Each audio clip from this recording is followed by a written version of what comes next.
Hey, so today I wanted to talk about perfection and how perfectionism has kind of stopped me from taking some opportunities in life and has also made me take some other opportunities that I wouldn't have done.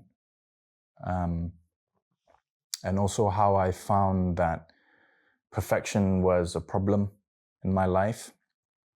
And also, I think at the end, I will also talk about how I am dealing with it right now.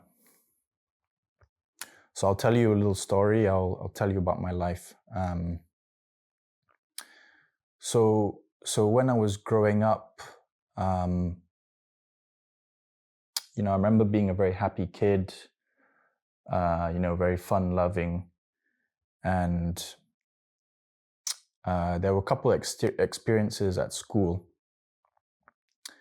that I can recall that makes me believe I have this.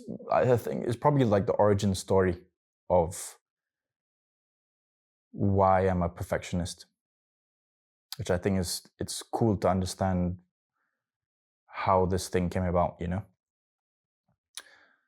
So there's a couple of experiences I can remember. So in school, I wasn't the brightest kid. So I remember there was one particular moment where in math class, I don't know if you've experienced this before, but in math class, we sort of learning times tables and whatnot, and each kid, the teacher asked each kid basically to stand up and do their times tables, which I think now is like such a terrifying experience, right? It's like, yeah, I mean, I was terrified at that point when I was doing it. Because I guess, I wasn't confident in my times tables. So anyway, I did the times tables. I think I was asked to do like 7 or 9 or something like that. And I stood up and I was doing them. But I think I only got up to like 6 or 7 or something like that. 6 times 7, 7 times 7, I got up to that point, and then I was like struggling to continue, right? I was like trying to add all the 7s up manually, right? And so I was being a bit slow with that. And in that moment, like the kids, like the teacher was like kind of embarrassing me. Like she was saying, I can't remember what she said exactly, but she was like something along the lines of like, oh, Nathan, you should know this by now. You can't do 7 times tables, or blah blah blah. And all the kids in the class started laughing at me. So that was a terrible experience, right? It was like I just felt crap, and that's just, I would say that's just like a core memory of that. And I'll explain why that sort of is the origin. Well, there's a couple other things as well, but that's one part of the origin story of my perfectionism. I guess that there's a lot of things along the way of my life that kind of reinforced perfectionism. So I'll go through them here. So that was one experience. After that experience, I don't know. I think I was always a pretty quiet kid generally. But I think after that experience, it just reinforced the need to be correct all the time whenever I say something, or have something fully thought out before I say something, and it has to be correct in whatever whatever that means, you know. So I became quite quiet as a kid. I was a quiet kid. You know, I wouldn't usually initiate any conversations at school. You know, I'd just be there. I would say, you know, I wasn't the main character, let's say. I was like a support NPC type person at school. So yeah, so I was a very quiet kid. Sports terrified me. I didn't want to play any sports because that meant I had to perform, right? I had to like play sports in a team. The teammates relied on me. People watched me play. And because I wasn't good at it, because I never started playing sports, it terrified me because I couldn't play in a correct way, right? I couldn't play in a correct way. So I kind of I stayed away from all sports, especially team sports. I didn't want to be relied on because I was afraid of people getting upset at me or laughing at me because I didn't do something right? So I guess I just missed out on all that experience of being in a team, right?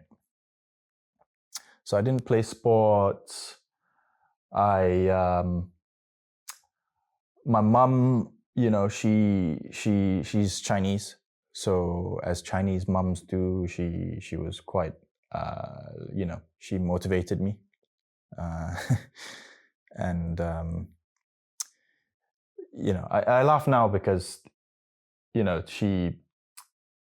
I wouldn't say she was strict, but I think she was doing the things that all Chinese mums would do, which is like try to get their child to become someone of value, I suppose.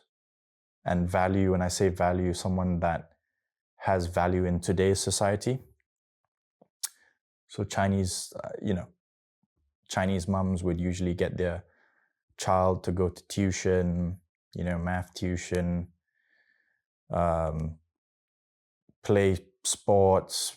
I get them to play some instrument, some musical instrument, and they would be quite militant about it. They would, you know, kind of like, yeah, you have to do this. Like, you know, I'm going to send you to this. You should do it. You know, you didn't really have a choice in that, right? So anyway, yeah, she tried to get me to play piano, which I did, and I did for a couple months, and it didn't last long because it just felt like I wasn't good at it. You know, it felt like I couldn't play it, and because I couldn't play it well, I just didn't want to do it because it didn't feel like I could be perfect at it, right? So I thought, oh, maybe piano is not for me. So I put that to one side. I then started playing drums. I played drums for a while. It was fun. But again, the same thing, you know. I played drums, and at the time, my family couldn't afford a drum kit, and there was no space for it anyway. And because of that, I thought, what's the point in learning to play drums, because I don't even have a drum kit. So there's no point, because if there's no drum kit, I can't perfect it. I can't do anything with it. So, you know, I can't get good at it. So what's the point? I just gave it up, basically. And then, so a couple other things as well. Taekwondo, I did taekwondo. Again, yeah, just feelings of being inadequate. Like I was inadequate. I got to yellow belt, which is like, you know, the belt after white belt. It's like a beginner belt still, basically. And, you know, in taekwondo class, you would see people with black belts and all that kind of stuff. And yeah, just feelings of inadequacy, right? Like just kind of like, I'm not good at this. I don't want to be seen as not being good at it. So I just want to give that up as well. So those were first few experiences. I was quiet.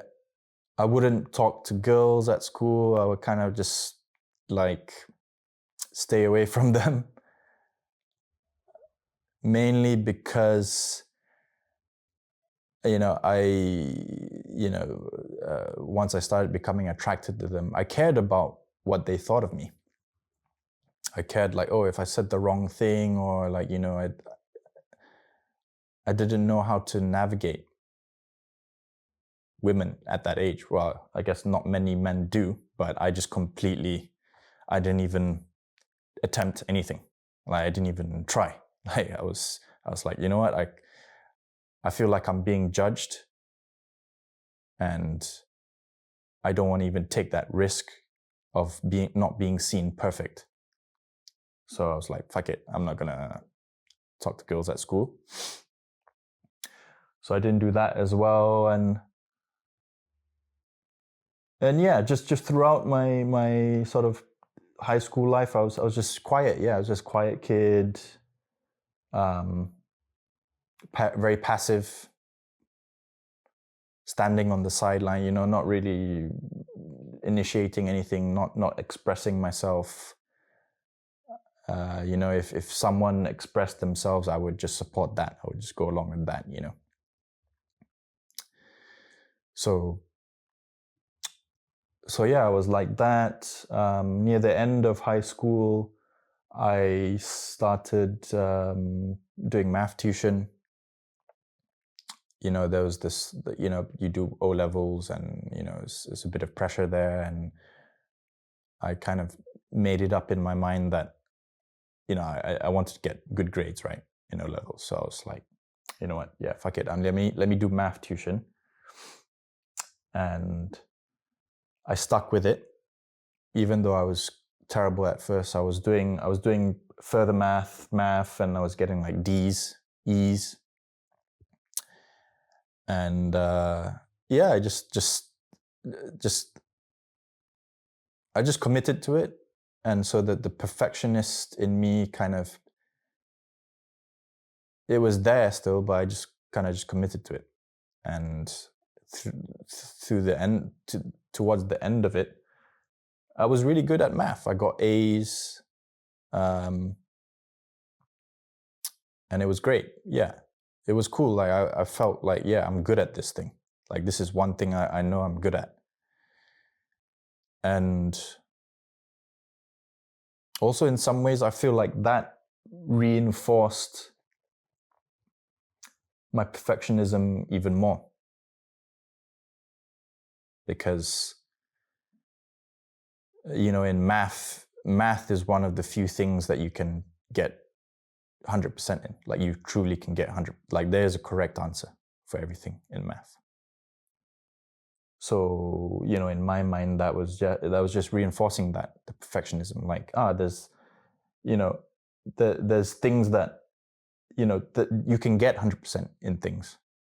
That's what I was thinking. Like, okay, so if I just do something really well and practice it, I can get 100% in that thing.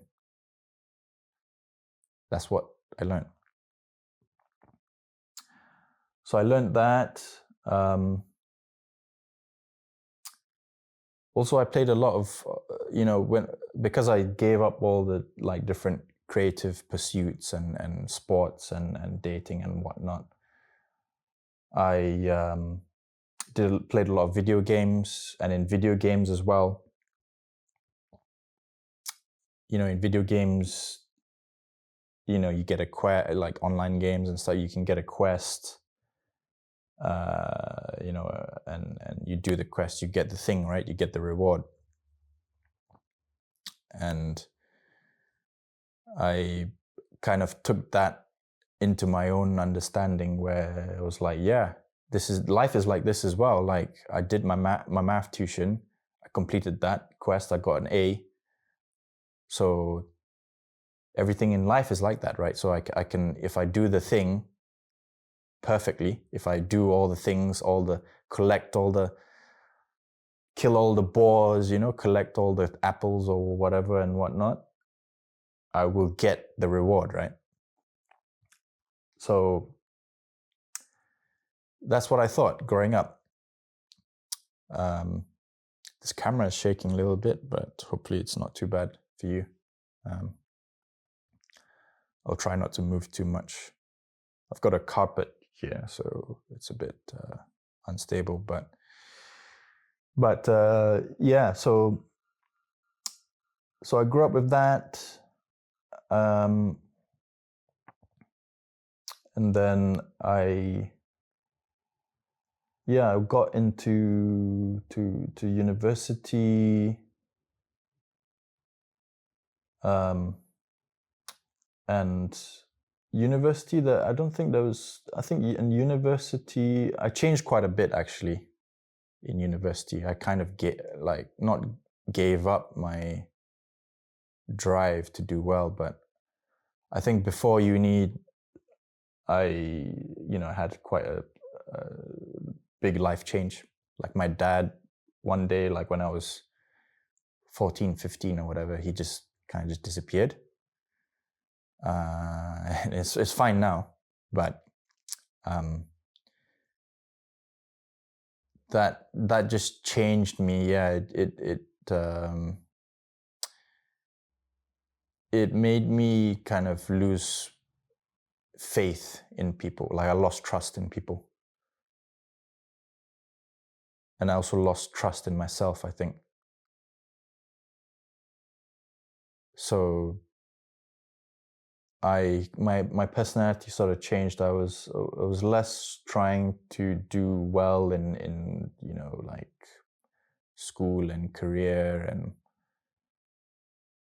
contributing to society and whatnot. I just focused on having fun. And I guess I was always like that. I always liked having fun, like going on adventures with your friends and doing stupid shit and whatnot. So I kind of just reverted back to that. So yeah, and uni did all right, did okay. I got a 2-1, which is like standard.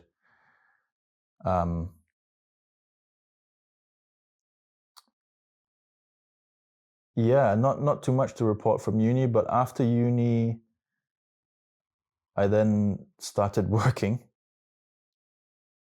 And I don't know if you, well, if you went to uni and then finished uni and started working, you would know that the experience of starting work is just like terrible. It's like, shit, this is real life. Like real life is like this. So that kind of dawned on me, and I started working in a company. Still pretty quiet, still pretty like, I wouldn't say something unless I was 100% confident that it was the right thing to say.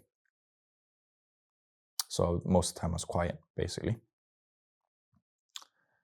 But still, yeah, still pretty much the same, very perfectionist. And then I think couple years of work, I got sick of it. I started to do a dropshipping business. I took the same approach with the math tuition. Like I thought, if I did all the right things, if I did every step correctly, I would get a reward. So yeah, I did that with my dropshipping business. It actually works, by the way. It does work. If you do it, it actually can work. You actually can make money from it. So I did that. I made some money, which I was surprised. I was like, wow, great, this is awesome. And I was doing that to, I think what really bothered me was just being mediocre. I finished uni, I started work in this dropshipping, my engineering thing, and I just had like I was thinking about my future and like, shit, am I gonna be working in this engineering job? Like, I want more. I want to be impressive to people. I want money, you know? I want to make money, and I want to go back to Malaysia, because I moved from Malaysia to the UK to start my career. And Malaysia had all the friends that I cared about a lot, and I hadn't been back there in a while. And I wanted to go back there and be like, yeah, I made it, you know, I fucking made it. Went back, I went to UK, did my drop shipping thing, I'm making money, now I'm back, you know. And I can live like a digital nomad, right? Because I'm a British citizen, and you know, I wanted to live in Malaysia, to be honest with you. Malaysia is better. Well, it has its good sides and bad sides as well. But yeah, I wanted to move back to Malaysia with my dropshipping thing, you know, all successful and whatnot. And it was successful, but it was just enough to kind of cover my rent and have a few nice things, but it wasn't like, it was difficult to scale it up. And because of that,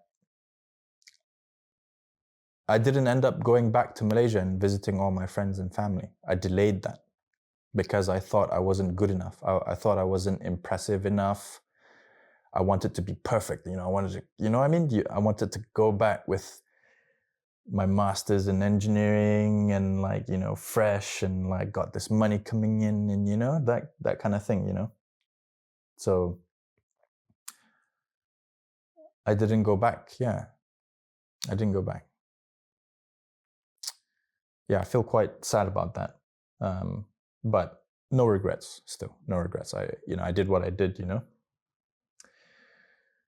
Also, like certain friends as well, like I feel quite guilty not keeping in touch with them because they were doing better than me. I felt shame. I felt I was comparing myself to them. I was like, you know, my dropshipping thing didn't totally work out. They're off doing, they're either doing really well in a really good company, or they're already rich because their family is rich. And so I wanted to meet them at that level, which I couldn't. So I slowly kind of just felt shame in talking to, we slowly drifted apart, a couple of friends. So yeah, so that was the first business I did. And then I went into my second dropshipping store. That did really well, but then COVID happened and it just wiped out my business. That was just super frustrating. It was just super frustrating.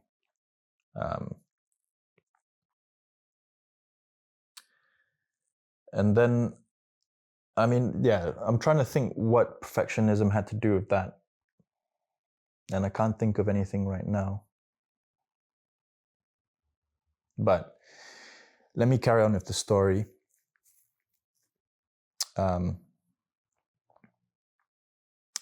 So yeah, I did my second dropshipping store. That kind of just blew up and then went away. And then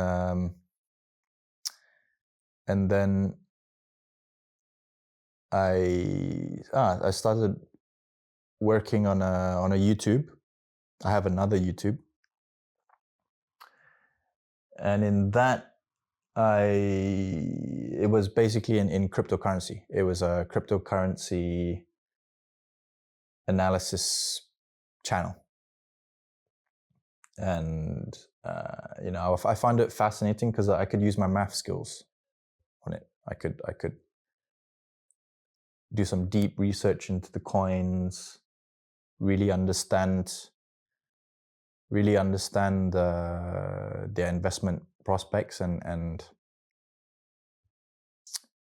and make some money through that. And I started creating content of that. I had this grand idea of creating like some magic formula where I could put any crypto in and understand whether it's worth investing in. So I tried to really map that out. I tried to build a framework around that. And I did this all of this was, I've done it through still working a day job as well. I spent literally almost every day after work or before work, 2 hours a day working on my own shit, right? And this was all out of the drive of trying to be someone who is impressive and trying to be perfect and trying to be like, yeah, I got all this in my life, I'm like, yeah, I'm all this and that, So that was what was driving me that whole time, that the need to be impressive and perfect. And I was using that energy to do the YouTube, and I hadn't given up yet, even though my first 2 businesses are closed. I hadn't given up yet. And I don't know, I'm just having a thought now. I feel like I lost out in some ways by not being a team player. Like, I feel like if I played sports in school, like I would have been more of a team player. Maybe I would have collaborated more with other people and grew up with that kind of I would never think about collaborating with other people. I would always think like, I'm going to do this shit myself, It's me. I'm the best, So I think because I was afraid of playing sports, I lost out on that experience. And my dad leaving as well, I think I lost trust in people, and I think I lost out in like I think there could have been businesses where I've worked with other people and it would have worked out, But I just didn't go down that path. But yeah, I did the channel, the crypto channel. It did well. I was like really happy with that. It's still there. And made a couple of videos that blew up, and I was known for this one company called Quant. Basically, it's like this company called Quant Network. And there's a very specific moment that I came face to face with my perfectionism. So I made all these videos about Quant Network. It's this crypto company basically, and I was working in London, and I was in the tube in London, and I was walking around and stuff, doing my traveling to wherever and whatnot, and I saw the CEO of Quant with his wife there, and I was like thinking, oh shit, what are the chances of that? Like, I've been making videos about you and your company for the past year, and like I just randomly have the opportunity here to talk to you. I was like, holy crap, like this is like destiny almost. Like, this is like, because London is big, right? Like, what are the chances of meeting someone like that, Like, even if you have a couple friends in London, London is so big that you will probably never bump into your friends, So I bumped into him in the tube. I didn't bump into. I saw him in the tube with his wife. He was walking. It was on like Central Line or whatever, and I saw him, and I was like thinking, oh, I should definitely go talk to him. I should definitely go talk to him. And I was gonna go talk to him, but then something stopped me. It stopped me from talking to him, and I just walked. basically, I didn't talk to him. I watched him walk past with his wife and whatnot. And, I was feeling a little bit like, I kind of missed out on something there. It could have been, I don't know what would have come out of that, but I missed out on something. And the way I rationalized it before I was aware of my perfectionism, I rationalized it as, I saw him and his wife and they were looking like, to be fair, yeah, they did look a little like they weren't having a good, like they looked like they just had an argument kind of thing. Like they looked a bit drained, although everyone in the tube is drained.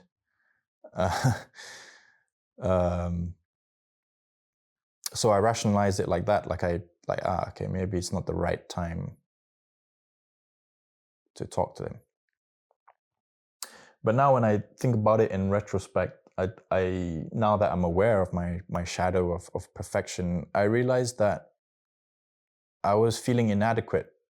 I felt like I wasn't prepared to talk to him, even though I had done all these videos on quant. I literally knew everything. And that was once in a lifetime sort of opportunity to go and talk to that guy, right? Like, where am I going to get that again? I could reach out to him on LinkedIn, but that almost never, it does work, but it's, I had the opportunity right there to talk to him, right? And I didn't take it. And so, I was thinking, yeah, that was my perfectionist shadow at play there. That was what it was. It was stopping me from, I felt like I just wasn't enough. And so I didn't act on it, So yeah, so that's a key moment.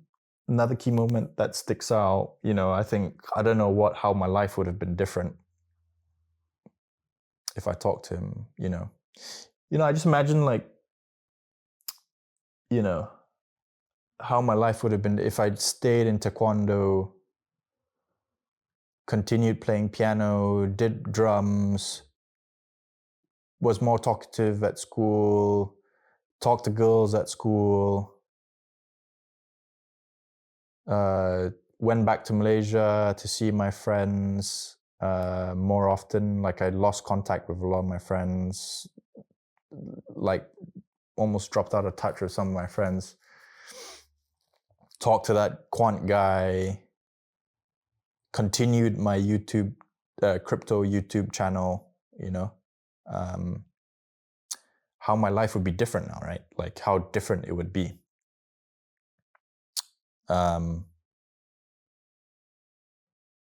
But actually, that's not the worst of it.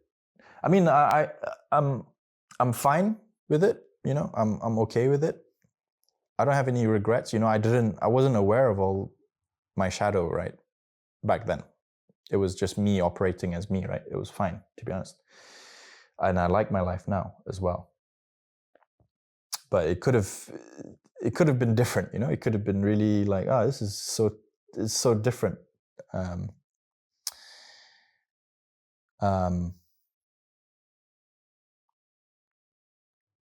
But yeah, I would say, I think I would have been happier if I was aware of this earlier. I wouldn't have driven myself to burnout trying to be perfect.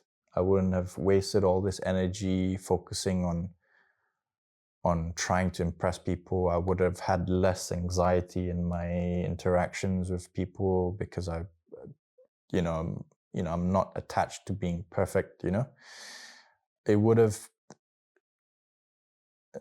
also my health as well. Like, I realized after a couple years of trying to make businesses and stuff, I got pretty burnt out. Like, I started I started to have this condition, which it's not a serious thing, but well, it's called IBS, which is irritable bowel syndrome, and basically I have issues when I with my bowel movements and whatnot.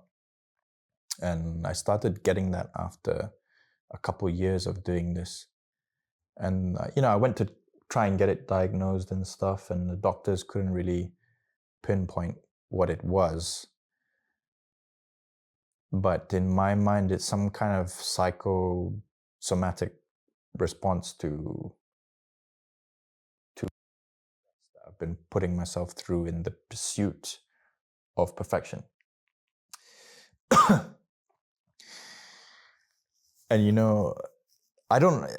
it's like I don't feel stress, but that's my body's way of feeling stress, like IBS. That's the physical manifestation of my stress, basically. So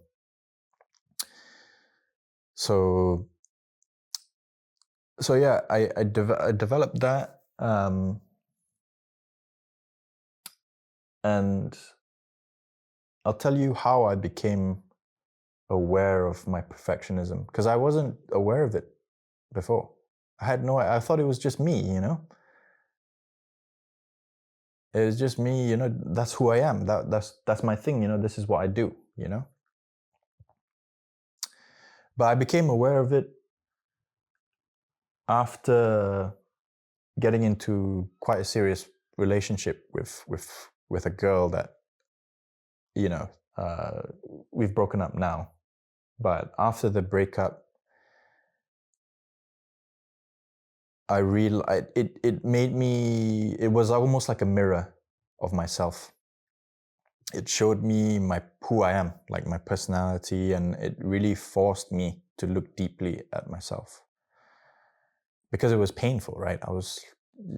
So the reason why I broke up with her was because I thought she wasn't attractive enough for me. And then, that goes back to the whole thing of being impressive and, being socially accepted because I'm impressive and validated, and I need to have the perfect partner and whatnot. And, I almost didn't look at her as a person. I looked at her as some sort of accessory to me, right? And I broke up with her because, I thought I could get better girl, And even though everything was great, like we connected on values, political stuff, spirituality, music, like we loved to talk about philosophy, we had same humor, it was fun, and it was great. Like I do love her right now. But just that one thing there was some thing about her physical attractiveness, and also she was younger than me, so she wasn't as financially not independent, but like there was less going on financially, and that also scared me as well, because it kind of reminded me of my own childhood. Like my family we're not like financially successful or whatever, we're not that kind of family. So it kind of reminded me of that, and it scared me. It pushed me away, and so I nitpicked on those things about her, and because it wasn't perfect, right? It could be better. Even though all the other things, I would say 80% was great, but these 20%, those were the things that disturbed me. So I broke up with her because of that, and I felt something was wrong. Like, did I just really break up with her because of that? Like, just because she wasn't physically attractive enough, even though we had a great relationship? I just felt so guilty. Like I felt like I was a terrible person. I was like such a materialistic and hedonistic, and I had no substance. I wasn't a solid, genuine person. I thought I was like, shit, I'm actually not a good person. I'm such a shallow person. Like I was disgusted with myself. And that disturbed me a lot. It really disturbed me. It forced me to like, not immediately. I didn't start looking at myself immediately, but after a while, I was like thinking like, what really happened there? And I went on this whole thing of self-discovery and came into contact with shadow work, and I started meditating and journaling and whatnot. And I realized like, oh shit, that was I have this shadow, and it's perfectionism. Like I have a perfectionist thing, right? So, and that's when I realized like, holy crap, like this thing has been affecting me my entire life, and I didn't even know about it until now. I wasn't aware of it. I mean, I guess I was aware of it, but I didn't think it was a problem. Like I wasn't clear on the damage it could cause, so I didn't fully register it. I don't know if that makes sense, but now that I'm aware of it, I'm like, wow, yeah, this is something that has really changed the course of my life. And that's why I wanted to tell you this story, because I can see clearly like all these different points, when I was growing up, blah blah blah, and I can see how it changed my my trajectory, right? So I was like, wow, this is great, but it's also unsettling that I'm only finding out about this now. And it's also painful. Yeah, it's like, shit.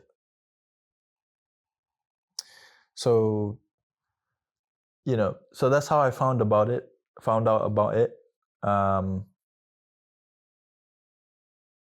And, what I'm doing to deal with it now is, well, the first thing I did was found out about it.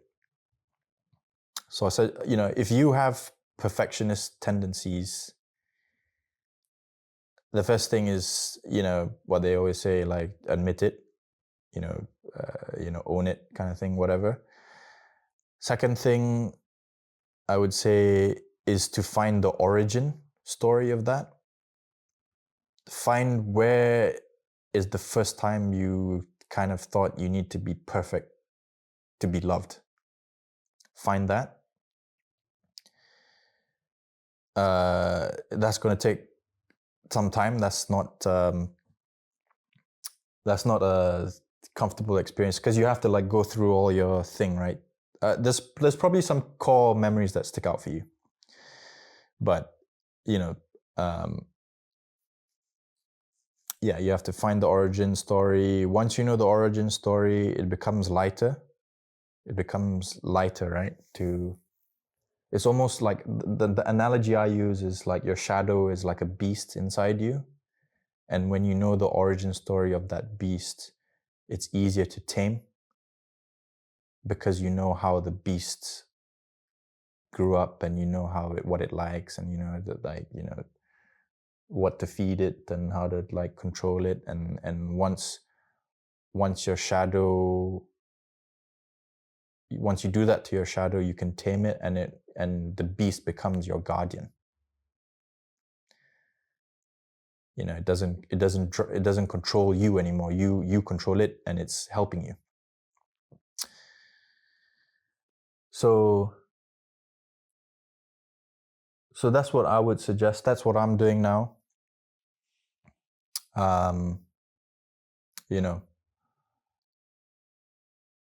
After I found out this perfectionism thing, and the need to be materially successful and all that, it just wiped all that out. It kind of freed me up a bit. It made me lighter. It made me more whole. It made me less anxious. It made me more creative. Like I'm, way more expressive to people now, even if it's not perfect, like whatever, right? Yeah, whatever. I'll just say in the moment what feels right to me and what feels authentic to me in that moment, and, without any attachment to any outcomes, And, I'm not still a work in progress, obviously. but those are the benefits of kind of working on it. And that's also why I'm doing this YouTube channel now as well. Like, I want to help people find their shadows. It doesn't have to be perfectionism. There's other shadows as well, but I really do feel like this has been the most significant thing that has happened to me, apart from being born. Apart from my, like, I made some decent money on my crypto, but and I can help people with crypto, but that's just money, right? It's like, this feels way more like, oh my God, this has changed my entire view of everyone. I'm more compassionate because I know they also have their own thing that they're dealing with. I'm more compassionate with myself. I'm more accepting of myself. I feel happier. I feel more at ease. I can see my parents differently, my future kids. I know how to I know what they're going to go through, and I don't want to pass on my own shadows to them as well. So I feel like the benefits of finding out your shadow, while it's not money, it's more of a holistic thing. It affects your entire life, basically. It's you just feel more whole, and I think it's a worthwhile thing if you do decide to do it.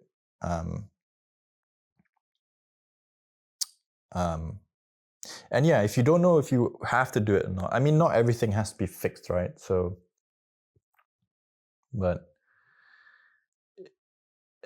I'm sure that there are things that bother you, or you notice there are things that you do maybe excessively.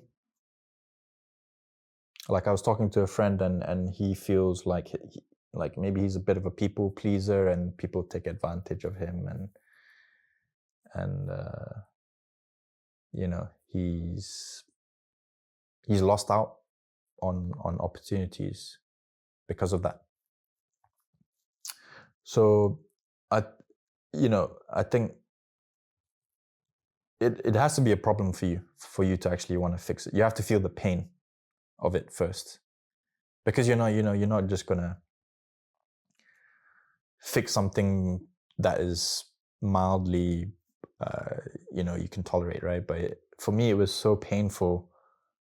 My breakup was so painful because I was trying to be perfect. Like, it was just so painful that I had to do something about it.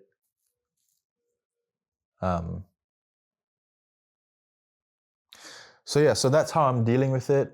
These YouTube videos are meant to be me not trying to be perfect. I just posting it free. There's no script. I'm just trying to talk to you, so yeah, that's what it is, basically. What else do I want to say to you before I go? I don't know, really. I was trying to think of something else. There was something else I was trying to think of. I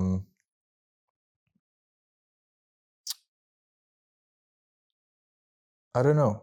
Yeah, I can't remember it now. But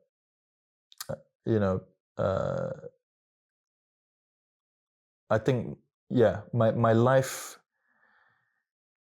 The shadows are not bad, but they're almost like guardians for you. So if you have one, don't feel bad about it. It's just trying to protect you from something that you got an emotional wound from when you were growing up.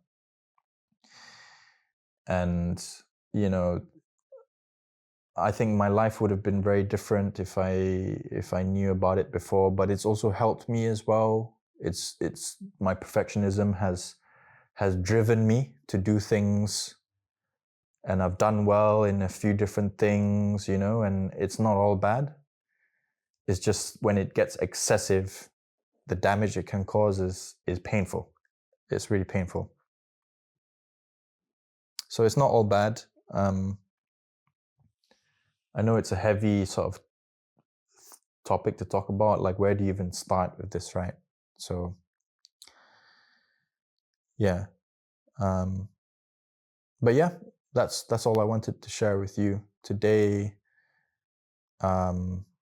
Yeah, hope you have a good day, and yeah, I'll catch you on the next one.